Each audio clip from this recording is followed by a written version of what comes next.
Ni nini maana ya kamba ya Allah subhanahu wa ta'ala? Sheikh al-Islam Ibn Taymiyyah al-Imam Abu al-Abbas Ahmad ibn Abd al-Halim ibn Abd al-Salam Ibn Taymiyyah al-Harrani rahimahullah ta'ala alifariki mwaka 728 Hijria, miaka 700 iliyopita nyuma, takriban miaka 700 na kitu hapo, kwa sababu sasa tuko 1447. Yeye amefariki mwaka 728, takriban miaka 719 iliyopita nyuma, shapita miaka 719 Hijria, karne 8 zilizopita. Katika kitabu chake kinachoitwa Minhajus Sunnah anasema waqad fussira habluhu bikitabihi wa bidinihi wa bilislam wa bilikhlas wa biamrihi wa biahdihi wa bitaatihi wa biljamaa. Neno hablullahi, wanawazuoni wa Kiislamu wamelitafsiri neno hili. Kuna waliosema kwamba maana ya hablullah, kamba ya Allah subhanahu wa ta'ala, maana yake ni kitabu chake. Kwa maana Waislamu, nendeni mkashikamane na kitabu cha Allah, kajengeni umoja wenu kwenye kitabu cha Allah, kakishikeni kile kitabu. Mkikishika hali ya kuwa mko pamoja, mkakishika kitabu sawa sawa, mtakuwa nyinyi katika umoja. Kikamateni kile kitabu, kishikeni, kwa maana elekeeni mahali penye mshikamano. Mahali penyewe ni kwenye kitabu cha Allah. Mkienda mule, kuna mambo yatawaongoza, yatakapowaongoza yale hamtafarikiana. Itikadi zenu zitakuwa sawa kwa sababu maelekezo yako mule. Itakuwa itikadi zenu ni moja, ibada zenu, tabia zenu, mienendo yenu, da'wa yenu, mtapata pale. Shikamaneni kwenye kamba ya Allah. Pia kamba imetafsiriwa kwa maana ya dini, imetafsiriwa kwa maana ya Uislamu, kwa maana ya ikhlas, kwa maana ya amri za Allah, ahadi zake, taa. Pia imetafsiriwa kwa maana ya umoja, jamaa, habl, kwenye kamba ya Allah, yani umoja, ile jamaa ya Allah. Asema wa hadhihi kulluha manqulatun an as-sahabati wat-tabi'in lahum bi ihsan ila yawmiddin. Kauli zote hizi zimenakiliwa, zimenukuliwa kutoka kwa maswahaba na tabi'in, yani waliofuatia maswahaba kwa wema mpaka siku ya malipo. Wa kulluha sahiha, na maana zote hizo ni sawa. Ukiambiwa shikamaneni kwenye dini ya Allah, dini ya Allah mwongozo wake ni kitabu. Shikamaneni kwenye kamba, kamba ni kitabu. Kwa hiyo dini ni kitabu, Uislamu ni kitabu, maamrisho ni kitabu. Kitabu ndio hablullah. Kwa hiyo yote haya ni sahihi. Fa innal Qur'ana ya'muru bi dini al-Islam, kwa sababu hii Qur'ani inaamrisha dini ya Uislamu. Wa dhalika huwa ahdu, na huo ndio mkataba wake Allah, ndio ahadi yake. Wa amruhu wa ta'atuhu, na ndio amri yake na ndio taa yake, utiifu wake. Wali'tisamu bihi jamia, na kushikamana na hivyo kwa pamoja. Inma yakunu fil jamaa, hilo linapatikana katika umoja. Wa dinul islami haqiqatuhu al-ikhlasu lillah, na dini ya Uislamu hakika yake hasa, ukiambiwa dini ya Uislamu ni kumtakasia dini Allah subhanahu wa ta'ala, ni kuwa na ikhlasi kwa ajili ya Allah subhanahu wa ta'ala. Maana hata kutuambia kwamba kauli za wanawazuoni katika kutafsiri neno hablullahi kwa maana hizo zilizotajwa hakuna mgongano, kwa sababu baadhi yake zinakamilisha baadhi nyingine, zinakamilishana zenyewe kwa zenyewe. Kisha aya ikakataza iftiraq, kuleta migawanyiko baada ya kuwa watu wameshaingia na kushikamana kwenye kamba ya Allah. Kwa hiyo kwa mujibu wa maelezo iliyotajwa kwenye aya na kauli hii ya Sheikhul Islam Ibn Taymiyyah, ambayo ni mukhtasari wa kauli nyingi, ilikuwa tuzitaje kauli za masahaba kina Abdullah ibn Mas'ud radhiyallahu ta'ala anhu, kauli ya Imam As-Suddi na wengineo katika wanawachuoni wa tafsiri. Kauli zote hizo zimefupishwa kwenye kauli ya Sheikhul Islam Ibn Taymiyyah kuhusu kamba ya Allah. Maneno haya yanatufahamisha kwamba sisi tumeelekezwa mahali pa kujenga mshikamano na umoja. Ina maana mshikamano wetu sisi na umoja wetu hauko kivyo vyote, kwamba Waislamu tuungane kivyo vyote tu. Muunganiko uko na watu walioshikamana na kamba ya Allah subhanahu wa ta'ala. Ukiisoma Qur'ani utaona kwamba inakuonyesha, ile Qur'ani yenyewe inakuonyesha njia, alafu Qur'ani hiyo hiyo inakufafanulia, inakuelekeza kwa Mtume sallallahu alaihi wasallam. Sio kusema tumeacha Qur'ani tu, mimi nataka Qur'ani peke yake. La, hiyo Qur'ani ukiisoma vizuri utaona inakuelekeza kwa Mtume sallallahu alaihi wa alihi wasallam. Wa anzalna ilayka adh-dhikra litubayyana lin-nasi ma nuzila ilayhim. Qur'ani inamwambia Mtume sallallahu alaihi wasallam, aya ya 44 ya suratul Nahl. Ukirejea utaona pale Allah subhanahu wa ta'ala anamwambia Mtume sallallahu alaihi wasallam, hii Qur'ani tumeiteremsha kwako. Kwa nini amepewa Mtume sallallahu alaihi wasallam? Kwa nini Waislamu wasiambiwe nendeni kule Jabal Hira, kuna kitabu tumewaletea mkisome hicho, nendeni hapo mkakichukue, au nendeni kwenye Al-Kaaba pale pana kitabu mjisomee wenyewe. Kitabu hicho ni muongozo kwenu, kimeletwa kwa Mtume sallallahu alaihi wasallam, tena munajjaman, hali yako kidogo kidogo, kwa kuzingatia matukio na hali maisha yote ya Mtume sallallahu alaihi wasallam. Inakuja leo aya hii, kesho inakuja sura hii, kesho kutwa inakuja kipande hiki, hivyo hivyo. Ndani ya miaka 23 ya uhai wa Mtume sallallahu alaihi wasallam akiwa Makka na Madina, Qur'ani ilikuwa inashuka na Mtume sallallahu alaihi wasallam alikuwa akiisoma na kuifunza na akiifafanua. Sasa anaambiwa tumekuteremshia wewe hii Qur'an ili uwabainishie watu kilichoteremshwa kwao. Kilichoteremshwa ni Qur'an na mbainishaji ni Mtume sallallahu alaihi wa alihi wasallam. Na ndio maana tukawa twaswali salatul asr raka 4, ndio ile bayani ya Mtume sallallahu alaihi wasallam. Raka 4 zenyewe twaziswali vipi? Raka 2 tukakaa tashahud, kisha tusimama tusali raka 2, kisha ndio tunatoa salamu. Ile ndio bayani aliyoleta Mtume Muhammad sallallahu alaihi wasallam. Maana yake tumekuletea Qur'ani na Sunna, kwa sababu Qur'an imetuongoza huko kwamba mbainishaji ni nani? Ni Mtume sallallahu alayhi wa alihi wasallam. Na ndio maana kwenye ibada mbalimbali alikuwa akilifafanua hilo na kulielekeza, khudhu anni manasikakum. Aliposimama katika ibada ya hija akawa anawaambia watu, chukueni kutoka kwangu ibada yenu ya hija, niangalieni mimi ninapofanya hija, afu mchukue kutoka kwangu. Yale ndio mafunzo ya Mtume Muhammad sallallahu alaihi wasallam na ubainifu wake. Sallu kama raaitumuni usalli, swalini kama mlivyoniona mimi nikiswali. Ndio ile wa anzalna ilayka dhikra litubayyana lin-nasi ma nuzila ilayhim. Kwa hiyo tunapoambiwa tumeachiwa hablullah, kamba ya Allah subhanahu wa ta'ala, basi tumeachiwa Qur'ani na mafunzo ya Mtume Muhammad sallallahu alaihi wasallam.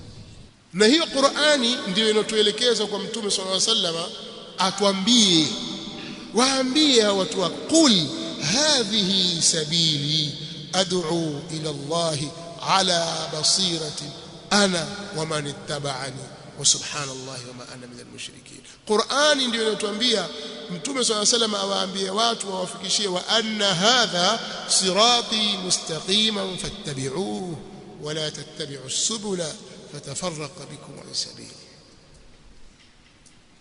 Kwa hiyo nataka kusema kwamba sisi tuna wahi ambao ni Qur'ani.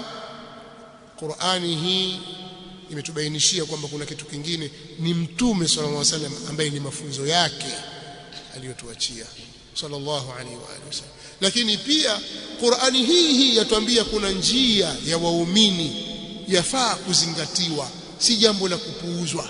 Ukirejea katika aya 115 ya suratul Nisa, iangalieni aya hiyo vizuri kabisa. Ukisoma katika suratul Nisa utakutana maneno haya. Allah subhanahu wa ta'ala anatuambia waman yushaqiqir rasula min ba'di ma tabayyana lahu al-huda ويتبع غير سبيل المؤمنين نوله ما تولى ونصله جهنم وساءت مصيره. آية 115 ya suratu An-Nisa. Hicho kitabu cha Allah hablullah ndio inatuelekeza hivyo, wa'tasimu bihablillahi jami'an wa la tafarraqu. Ukirejea kwenye hablullah ambaye ni kitabullah utakutana na maelezo hayo kwamba yoyote atakayemfanyia upinzani, atakayemuasi mtume, atakayemukhalifu mtume sallallahu alaihi wasallam, yoyote waman yushaqiqir rasula, yoyote atakayemukhalifu mtume sallallahu alaihi wasallam akaweka upinzani naye, min ba'di ma tabayyana lahu alhuda, baada ya kumbainikia uongofu, haki na ilmu yenye manufaa iko mbele yake, elimu imemfikia kwamba huo ndio muongozo wa mtume sallallahu alaihi wasallam, yeye akafanya kiburi na inadi, akakataa, akaamua kwenda kinyume baada ya kumbainikia uongofu, min ba'di ma tabayyana lahu alhuda. Qur'ani haikuruka ikasema kwamba tutamuingiza motoni, ikaweka kitu kingine. Qur'ani haiji tu kwamba yasema tu alafu maneno mengine hayana maana, ikasema wayattabi' ghayra sabilil mu'minin. Amemukhalifu mtume sallallahu alaihi wasallam na akafuata njia ambayo sio waliopita waumini, njia isiyokuwa ya waumini. Tulishasema katika mihadhara ya mwanzo, almu'minun wanaokusudiwa hapa ambao wanaoingia mwanzo kabisa ni wale waliokuwa na mtume Muhammad sallallahu alaihi wasallam, wale waliosemwa na mtume sallallahu alaihi wasallam kwamba khairun nasi qarni thumma alladhina yalunahum thumma alladhina yalunahum, watu bora kabisa ni wale waliokuwa katika wakati wangu, karne yangu, wale ndio watu bora kabisa. Kisha wanafuatia nani? Kisha kizazi kilichofuatia baada yao. Anaweka daraja hizi ni nani? Mtume sallallahu alaihi wasallam. Kwa hiyo ukisema mathalan hizi pesa wapewe waliohudhuria hapa, kisha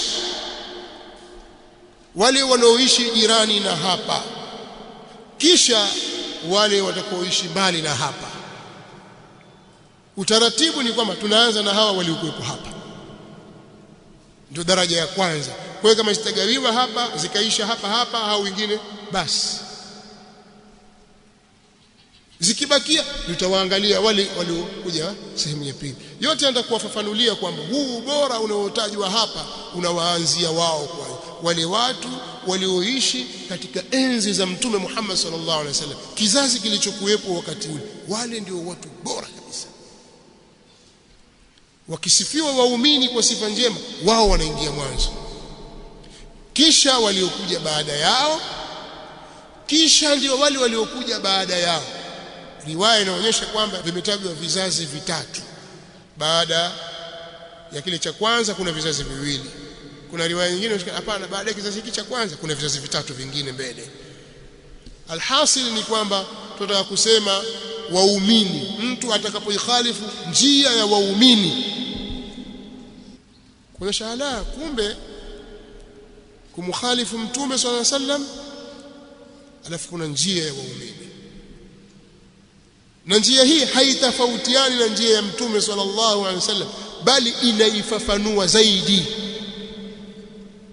Iliposemwa shikamaneni na mwenendo wangu na mwenendo wa makhalifa wangu waongofu, haina maana makhalifa wamekuja na dini mpya, bali wao wameweka muongozo uliofafanua zaidi muongozo wa mtume Muhammad sallallahu alaihi wasallam. Pia shikamaneni na muongozo ule. Ndio maana Mtume sallallahu alaihi wasallam katika usia aliuacha ni wasia wa kushikamana na mwenendo wake. Tutasoma miongoni mwa maandiko matakatifu yaliyokuja kulielezea jambo la mshikamano na kukataza mifarakano. Miongoni mwa maandiko muhimu ni hilo, tutakuja kulitaja insha Allah. Akawataja makhalifa waongofu. Kwa sababu gani? Kwa sababu alishatangulia kusema pia Mtume sallallahu alaihi wasallam akasema khilafatun nubuwati ba'di 30 sana.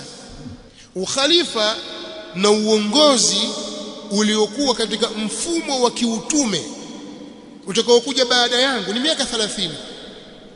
Kisha baada ya hapo utakuja ufalme.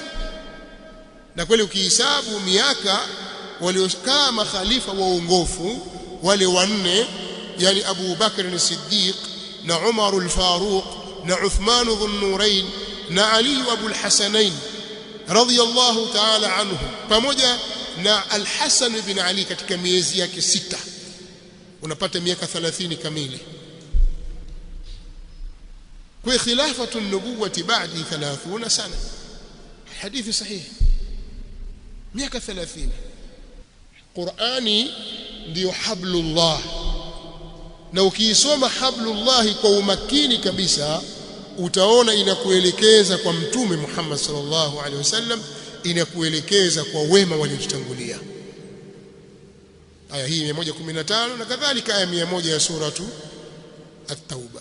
والسابقون الأولون من المهاجرين والأنصار والذين اتبعوهم بإحسان رضي الله عنهم ورضوا. Kwa hiyo yoyote atakayemkhalifu Mtume sallallahu alaihi wasallam baada ya kumbainikia yeye uongofu, ilmu imembainikia, akafuata njia isiyokuwa ya waumini, sisi tutamuelekeza kwenye lile nilichagua. Wewe wataka huko, nenda. Sio chagua njia ya motoni, nenda, shauri yako. Nuwallihi ma tawalla, lakini wanuslihi jahannam wasaat masir. Sisi tutamchoma katika moto wa jahannam. Jahannam ni mahali pabaya sana mtu kurejea. Kwa hiyo ayati zimekuja kuhimiza watu kushikamana na kitabu cha Allah subhanahu wa ta'ala. Mshikamano wetu upatikane hapo, na ndani ya kitabu cha Allah tunaonyeshwa kwamba tushikamane na sunna za Mtume Muhammad sallallahu alayhi wa alihi wasallam kwa ufahamu wa wema waliotutangulia. Ina maana sasa mshikamano, sisi muhimili mkubwa wa mshikamano wetu ujengwe kwenye misingi hiyo. Hapo ndio mahali pa kwanza pa kushikamana. Lakini kama tutakiacha kitabu, tukaiacha na sunna, tukataka mshikamano, hauwezi kuwa.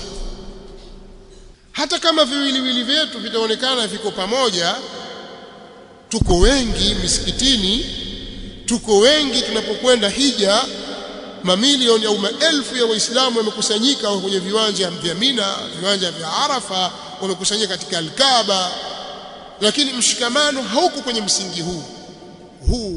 Mshikamano huu hautakuwa na ile maana iliyokusudiwa, wala hautaleta ile athari yake na faida yake na matunda yake, hayatapatikana.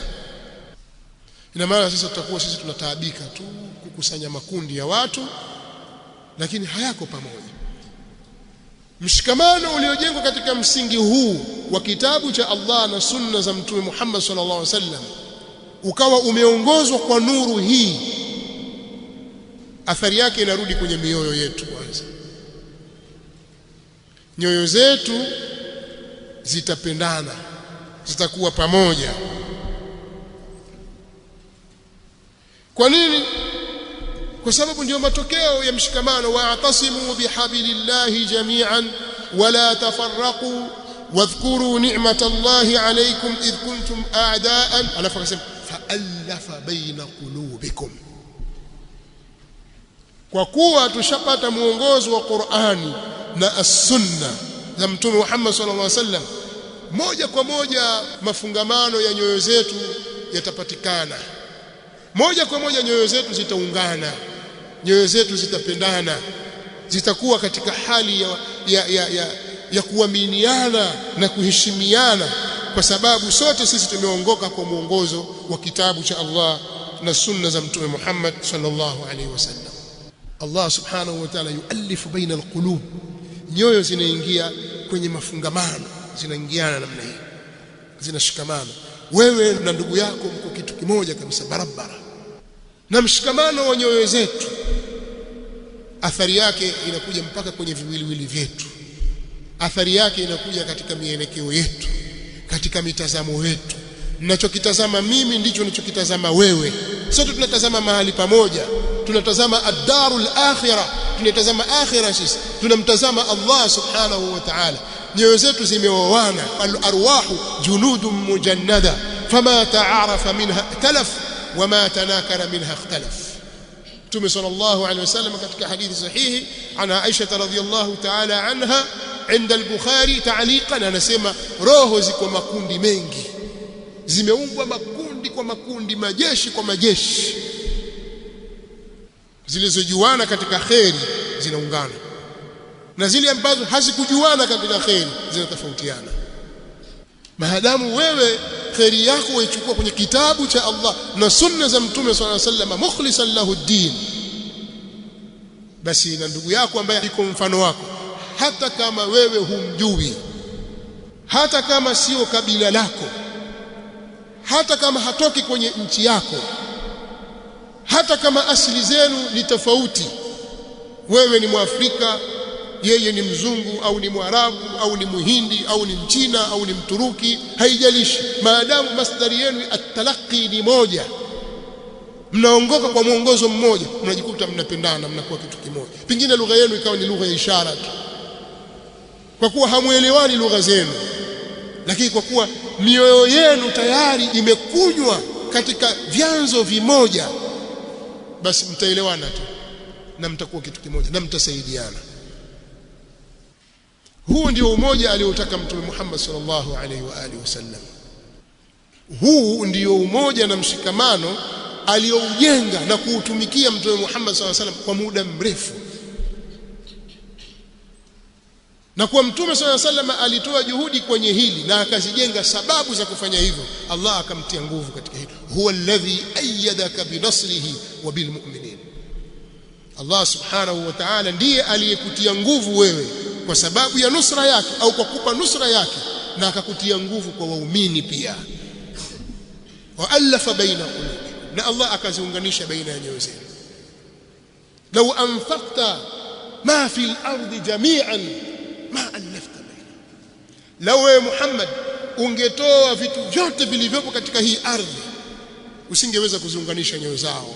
Nyoyo haziunganishwi kwa pesa,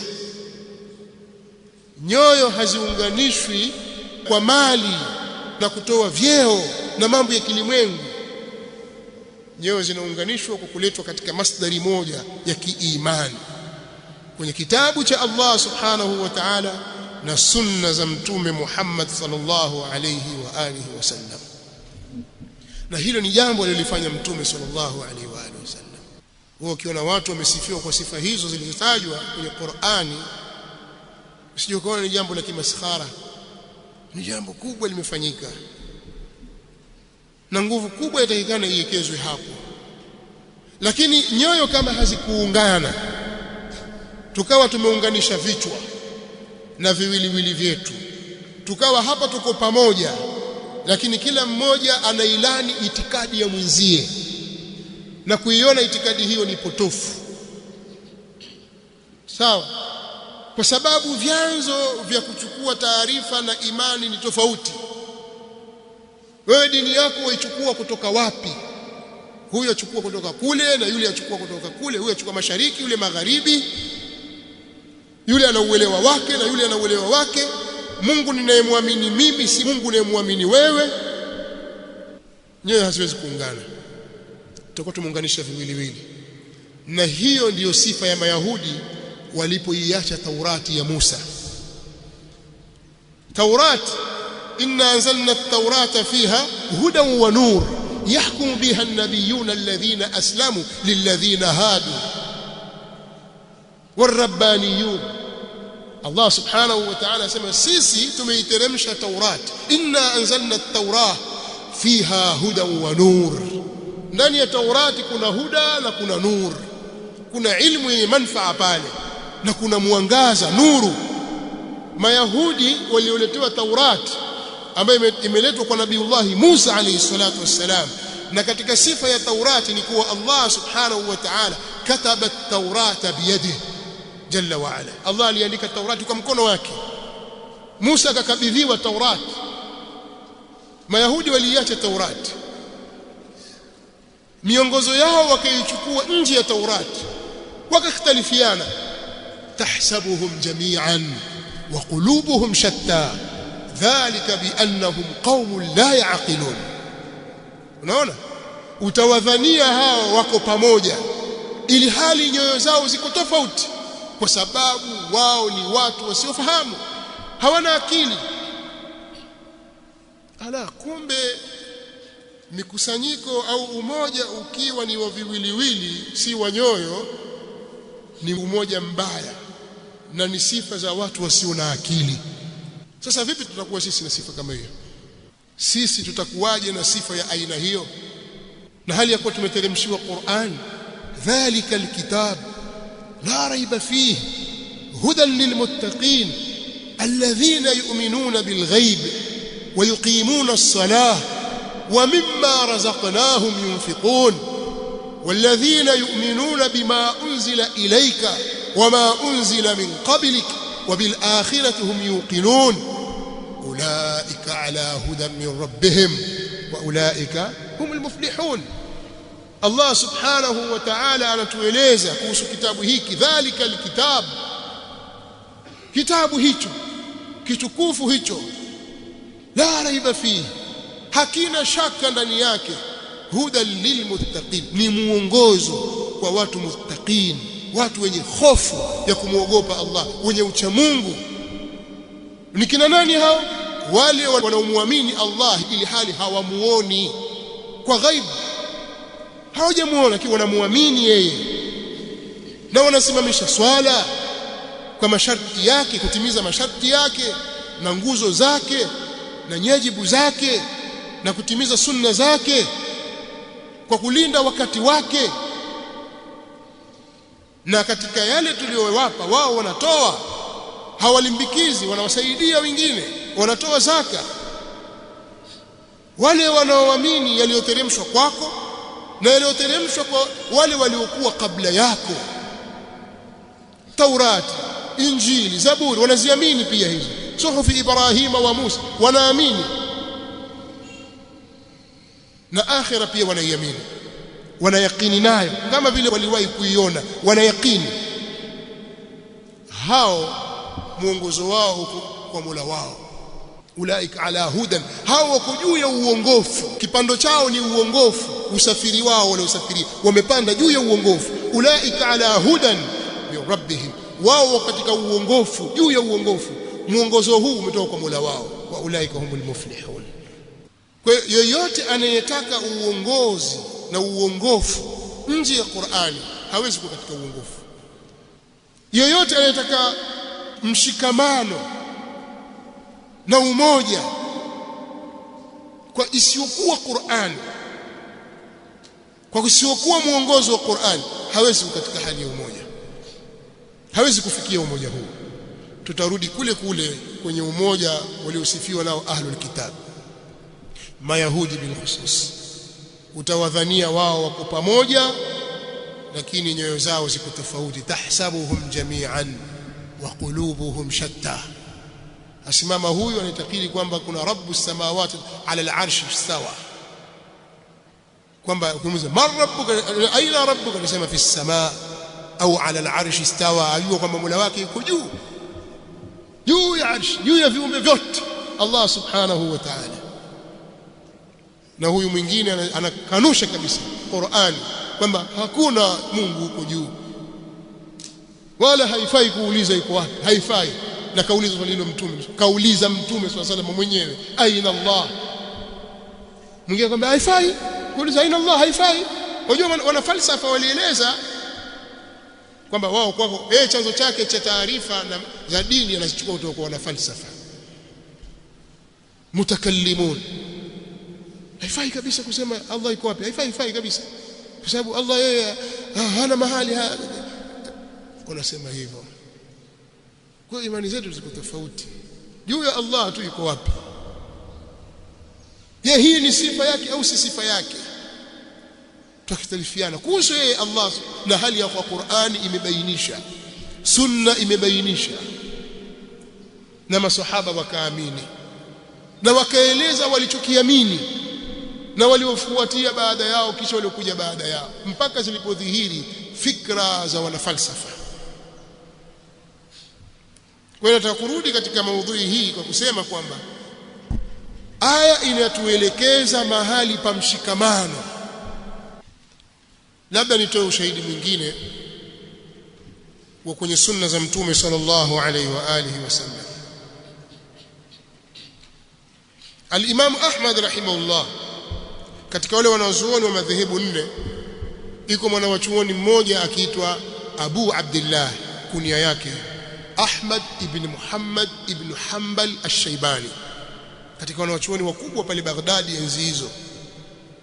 Al-Imam Ahmad rahimahullah ta'ala amefariki mwaka 241 Hijria.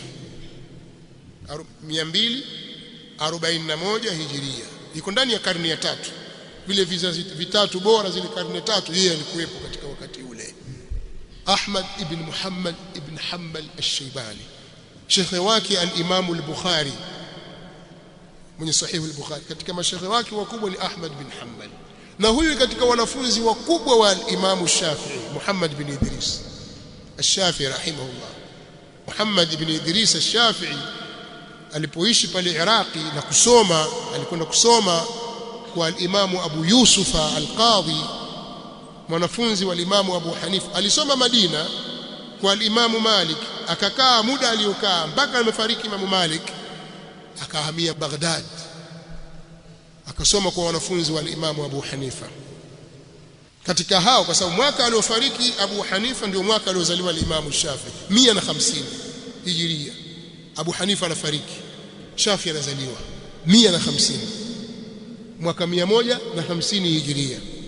Mwaka 204 Shafi'i anafariki rahimahullahu ta'ala akiwa na miaka 54, miaka 54. Kwa ni mwanafunzi wa wanafunzi wa Abu Hanifa, hakumdiriki Abu Hanifa rahimahullahu ta'ala. Sasa Imam Ahmad rahimahullahu ta'ala ameandika kitabu kikubwa akikusanya mafunzo ya Mtume Muhammad sallallahu alaihi wasallam, na kile kitabu amekiandika kwa mtindo mzuri, hadithi za kila sahaba peke yake. Hadithi za Abu Bakari alizopokea kutoka kwa Mtume sallallahu alaihi wasallam ni hizi hapa, kazitaja kwa mtiririko wake na sanadi yake, kwamba mimi Ahmad bin Hanbal nimepokea kwa shekhe wangu, atamtaja pale. Natoa mfano tu, nimesimuliwa na shekhe wangu al-Imam Shafi'i rahimahullah, na yeye hadithi hii amesimuliwa na shekhe wake al-Imam Malik rahimahullah ta'ala. Al-Imam Malik amesimuliwa hadithi hii na shekhe wake Nafi' Maula ibn Umar, ambaye yeye alikuwa ni katika tabi'in, kwa sababu Imam Malik katika atba'u tabi'in, wanafunzi wa masahaba. Sawa, huyu Nafi anasema nimemsikia au nimepokea kutoka kwa Abdullah ibn Umar ibn al-Khattab radiyallahu ta'ala anhuma, yeye amemsikia Mtume sallallahu alaihi wasallam. Kwa hiyo kila hadithi anaitaja kwa silsila. Hii silsila iliyoitaja au cheni iliyoitaja inaitwa silsilatun dhahabiyya, cheni ya dhahabu. Maimamu wameongozana pale, mimi nimemsikia huyu. Kwa hadithi zote za Abu Bakar kazitaja kwenye kitabu chake kwa sanad. Hii ni hadithi ya kwanza ya Abu Bakar, ya pili, ya tatu, ya nne, kazitaja. Akimaliza hadithi za Abu Bakar, hadithi za Umar ibn al-Khattab. Akimaliza za Umar, za Uthman, za Ali bin Abi Talib. Baada yake akawataja waliobakia katika al-ashara al-mubashirin bil janna, wale masahaba 10 waliobashiriwa pepo. Wanne ni hawa al-khulafa ar-rashidun. Kisha anafuata mwingine sasa, labda amepokea hadithi za Talha ibn Ubaidillah, kisha hadithi za Zubair ibn al-Awwam, kisha hadithi za Abdurrahman ibn Auf, kisha hadithi za Sa'd, kisha hadithi za Sa'id, kisha hadithi za Abu Ubaida Amir ibn Jarrah. Hawa ndio al-asharatu al-mubashshiruna bil janna, makhalifa wanne na hawa sita. Akitoka hapa anakuja hadithi nyingine hivyo hivyo, anakwenda hadithi za maswahaba kazikusanya pale ndani ya kitabu Musnad, kimechapishwa, iko volume 52, volume 52, kaziandika kwa mkono wake. Hakuna umeme, sawa, hakuna sola, hakuna kompyuta, hakuna chochote, wala kalamu hizi zilizojazwa wino tayari hakuna. Ni kalamu wanazochonga wenyewe, wanachovya kwenye vidau vya wino, wanaandika. Chovya anaandika, chovya anaandika, chovya anaandika. Leo nakwenda kwenye AI, wewe huko kwenye ChatGPT, wajaza uongo mtupu pale na kazi ufanye. Akili mbovu kabisa. Mbovu kabisa. Volume 52. Ukisikia volume 50 sio vidude dude hivi, mjallad hivi. Peji 500, peji 400, peji mjallad mmoja. Watu wanafanya kazi shekhi. Tumetoka nje ya mada. Si ilikuwa tunazungumzia mshikamano. Lakini katika kumueleza, unajua kumueleza mwana wa chuoni singine kunajenga shauku ya kutaka kujua, kutaka kujifunza, na sisi kwenye kujifunza hapa. Kwa hiyo ndiingiza kama kitu cha kuwapa shauku. Sawa. Imam Ahmad rahimahullahu ta'ala katika musnad wake ameitaja hadithi ya Zaid bin Thabit radhiyallahu ta'ala anhu. Sahaba anaitwa Zaid ibn Thabit radhiyallahu ta'ala anhu. Hadithi hii anasema nimemsikia sami'tu Rasulullah sallallahu alaihi wasallam yaqul. Muda hauniruhusu tena jamaa, nimejisahau kabisa. Nimemsikia mtume sallallahu alaihi wasallam anasema nadhara Allahu imra'an sami'a minna hadithan fahafidhahu hatta yuballighahu ghayra fa innahu rubba hamil fiqhin laysa bifaqih wa rubba hamil fiqhin ila man huwa afqahu minhu thalathu khisal la yaghillu. Imekuja riwaya la yaghillu pia la yughillu لا يغل عليهن قلب مسلم أبدا إخلاص العمل لله ومناصحة ولاة الأمر ولزوم الجماعة فإن دعوتهم تحيط بهم من ورائهم. أنا سمع katika hadithi hii Zaid bin Thabit kwamba nimemsikia mtume sallallahu alaihi wasallam akisema, akiomba dua, Allah autie nuru uso wa mtu aliyesikia kutoka kwangu hadithi, maneno, ameyasikia mazungumzo yangu akayahifadhi ili ayafikishe kwa mwingine. Allah autie nuru uso wake mtu huyu. Mtume sallallahu alaihi wasallam anamwombea dua, Allah amtie nuru mtu aliyesikia mazungumzo kutoka kwangu kisha yeye akayahifadhi ili ayafikishe kwa mtu mwingine. Kwa mtume akishajiisha watu wapokee maneno yake wayafikishe kwa watu wengine ili risala ifike mbali, na ndivyo waliofanya masahaba wa mtume sallallahu alaihi wasallam. Akasema rubba hamil fiqhin laysa bifaqih, huenda akawa yule aliyebeba ule ujumbe wenye fiqhi akawa si faqihi mzuri, yani akawa amefahamu kiasi fulani, lakini warubba hamil fiqhi ila man huwa afqah minhu, huenda akawa yule aliyebeba fiqhi akaubeba ujumbe kumpelekea mtu ambaye ana ufahamu zaidi kuliko yeye. Ukamwelezea bwana kuna hivi na hivi, yule kwa ile fahamu aliyopewa akalichakata lile jambo, akalichambua, akalifahamu zaidi kuliko wewe ulimfikishia, akawa ni mchambuzi bora kwenye jambo hilo, pengine ndio fani yake hiyo. Umezungumzia jambo la mifugo, mtume swalla salam akalizungumzia jambo hili kwa hadithi hii, wewe ukaichukua hadithi ile ukaipeleka, kumbe ule mpelekea ni daktari wa mifugo. Kumbe ndio hivyo, akalichakata akalifafanua likawa amelifahamu vizuri zaidi kuliko wewe uliopeleka. Au kumbe ni mtu wa kilimo, umezungumza masuala ya tabir na mengineyo, sawa. Kwa hiyo inawezekana ikawa hivyo, chukueni haya mafunzo myapeleke kwa watu wengine. Kisha akasema thalathu khisalin la yaghillu alayhinna qalbu muslimin abada, kuna mambo matatu moyo wa Muislamu ukiwa una mambo hayo hauwezi kupatwa na husda, hauwezi kupatwa na khiana abadan, kwa maana mambo haya ni mutahhirat. Thalathu khisal, kuna mambo matatu la yaghillu alayhinna, la yadkhulu alghill alhiqd, mfundo na chuki na husda haitaweza kuingia katika moyo wa Muislamu abadan, na ili hali anayo mambo haya, haiwezekani. Jambo la kwanza, ikhlasul amali lillah, ni mtu kuyatakasa matendo, kuwa na ikhlasi katika matendo kwa ajili ya Allah. Matendo yake yote anayafanya lillah, si kwa riya. Jambo la pili, wa munasahatu ulati al-umur, kuwa nasihi viongozi. Yeye hakai kuwasema vibaya viongozi na kuwakashifu. Yeye utumia mlango wa nasaha zaidi.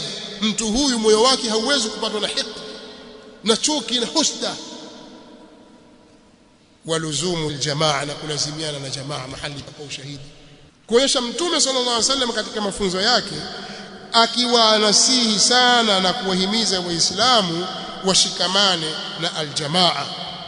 Fa inna da'watahu, anasema Mtume sallallahu alaihi wa alihi wasallam katika hadithi hii, fa inna da'watahum tuhitu bihim min waraihim, kwa sababu ule wito wao, ulinganizi wao, da'wa yao wazunguka nyuma yao. Anasema al-Imam al-Mundhiri, hadha min ahsani al-kalam wa awjazi wa afhamihi ma'nan, shabbaha da'wat al-muslimin bis-suri was-siyaj al-muhit bihim المانع من دخول عدوهم عليهم. فتلك الدعوة التي هي دعوة الإسلام وهم داخلونها لما كانت سورا وسياجا عليهم، أخبر أن من لزم جماعة المسلمين أحاطت به تلك الدعوة. hapa anaeleza kwamba katika maneno mazuri yaliyo mafupi yaliyoshiba, kwa maana maneno haya amefananisha ile dawa ya Uislamu na ulinganizi wa Uislamu, ameufananisha na ukuta uliowazunguka. Ukuta huu unamzuia adui asiingie kwao, na da'wa hiyo na ulinganizi huo ni dawa ya Uislamu. Wao wameingia na imekuwa ni ukuta kwa wao na ni ngome kwa wao. Kwa hiyo atakaye lazimiana au atakayeingia kwenye jamaa hiyo atakuwa amelazimiana na ukuta ulio madhubuti. Hapa atakuonyesha ya kwamba nusra ya Allah subhanahu wa ta'ala na ushindi wake unakuja pale itakapokuwa watu wako katika mahali pamoja. Na maneno haya yanaonyesha kwamba Mtume sallallahu alaihi wasallama anawahimiza Waislamu wawe katika hali ya umoja na mshikamano ule tulioueleza katika Al-Qur'an Al-Karim, wa'tasimu bihablillahi jami'an wala tafarraqu. Nitaishia hapa kwa muda huu. barakallahu fikum, jazakumullahu khairan. subhanakallahumma wa bihamdika, ashhadu an la ilaha illa anta, astaghfiruka wa atubu